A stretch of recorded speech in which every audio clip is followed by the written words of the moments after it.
bisinka iyo alifka iyo aayadaha quraan bulshooy arrintaanba idinkanini wada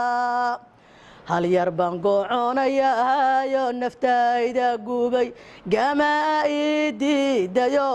aanan gaabsan karin wax gaaradka u gaar ahaan soo gudbinaya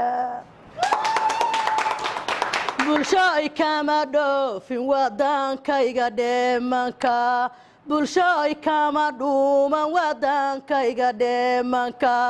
dhibaatiyo khayr ba asagan ku soo dhex jiray tacliinta markaan dhammeeyo dhaliila tiray markaan rabay dhayda dambaarkiinan dhamaa dhibtaan maxaa keenay dheeftiisiiga handaday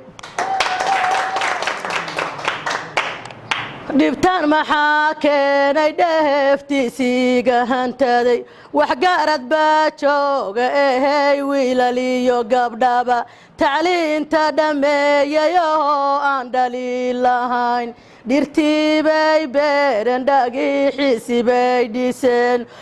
bulshay qurba joogi wadankeenna ma u qalmaan